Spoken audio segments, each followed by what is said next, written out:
Hivi leo tumfahamu Mama Samia Suluhu Hassan. Na hapa naomba niseme kidogo. Kwa wale ambao wana mashaka mwanamke huyu ataweza kuwa rais wa Jamhuri ya Muungano wa Tanzania, nataka niwaambie aliyesimama hapa ni rais. Huyu ameshikilia wadhifa wa urais kwa kipindi ambacho kilisalia kwa muhula wa urais, na ilikuwa ni mpaka mwaka 2025, yani tokea mwaka 2021 baada ya kifo cha mtangulizi wake John Pombe Magufuli, ambapo ikumbukwe pia alikuwa makamu wa rais toka mwaka 2015 katika serikali ya Magufuli. Na yote yalifanyika kwake kwa mujibu wa katiba. Huyu mama ameweka rekodi ya kuwa mwanamke wa kwanza kushika wadhifa huo wa juu zaidi katika nchi ya Tanzania. Pia akawa rais wa pili wa Tanzania kutokea Zanzibar, na ikumbukwe wa kwanza alikuwa ni Mzee Ali Hassan Mwinyi aliyeliongoza taifa hilo kwa miaka 10 kutoka mwaka 1985 mpaka mwaka 1995.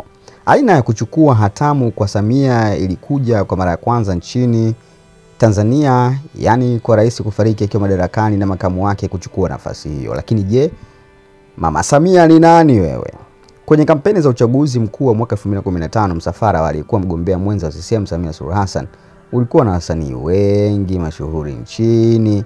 Awali wengi walimuogopa kwa sababu ya heshima yao kwake, lakini kuvunja mipaka akaomba jambo moja kwao, wamuite mama. Tangu hapo ukuta kati yao ukavunjika na kampeni zake zikawa na msisimko na hamasa kubwa, tofauti na ilivyozoeleka kwenye mikutano na matukio ya wagombea wenza. Kwa Watanzania wengi, jina la Samia Suluhu Hassan likapata umaarufu zaidi wakati alipoteuliwa kuwa makamu mwenyekiti wa Bunge la Katiba lililoteuliwa mwaka 2014. Tanzania ilikuwa inaelekea kutengeneza katiba mpya baada ya kukamilika kwa kazi ya kukusanya maoni ya wananchi kupitia tume ya Jaji Warioba, na Mama Samia alikuwa amepewa jukumu la kuongoza mchakato huo kupitia Bunge la Katiba. Kwa sababu bunge lile lilikuwa likionyeshwa moja kwa moja kupitia vituo mbalimbali vya runinga, yani mubashara, na Watanzania wengi wakiwa na kiu kubwa ya kujua nini kinaendelea, sura yake Samia ilianza kuzoeleka kwenye macho ya wengi na uwezo wa kuongoza ukaonekana dhahiri. Lakini hiyo ilikuwa taswira yake hadharani katika duru za kisiasa bungeni wakati ule. Samia alikuwa akifahamika kwa uwezo wa kuonyesha utulivu hata katika nyakati ambazo hali ya hewa katika bunge hilo likiwa limechafuka, na pia kuzungumza na wote.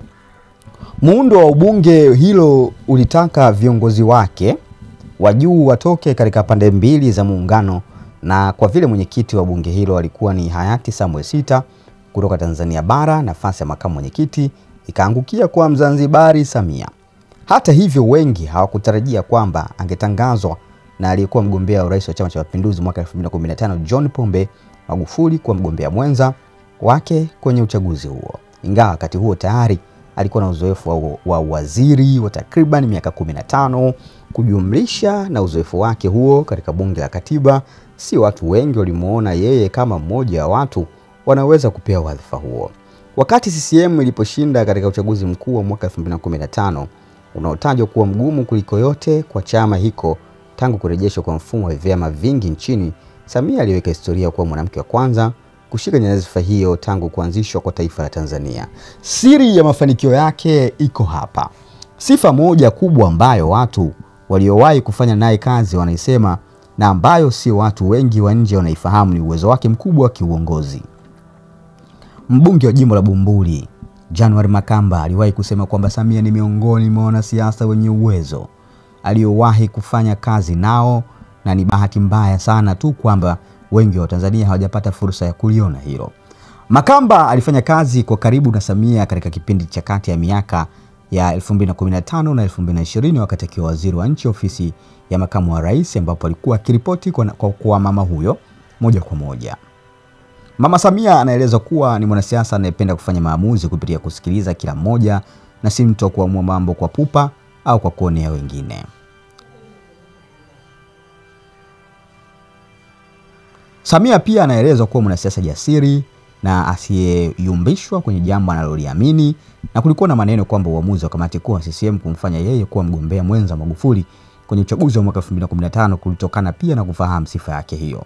Kwa vile Magufuli ni mtu anayeamini katika kusukuma mambo kwa haraka na wakati mwingine bila kujali athari za kisiasa au kisaikolojia, kwa uamuzi huo CCM ilitaka makamu atakayekuwa na uwezo wa kumwambia ukweli bila kumogopa baada ya kukubali kila kitu. Mfano mmoja wa tabia za Samia ni kitendo chake cha kwenda kumjulia hali aliyekuwa mbunge wa Singida Mashariki Chadema Tundu Lissu alipokuwa amelazwa nchini Kenya. Na katika moja hapa matukio ya kutisha kwenye historia ya Tanzania, Lissu alishambuliwa na risasi na watu wasiojulikana Septemba 2017 akiwa Dodoma alikokuwa akihudhuria vikao vya bunge. Samia alikuwa ndiye kiongozi wa juu wa kwanza wa serikali na pekee kwenda kumuona mwanasiasa huyo mashuhuri. Mama Samia.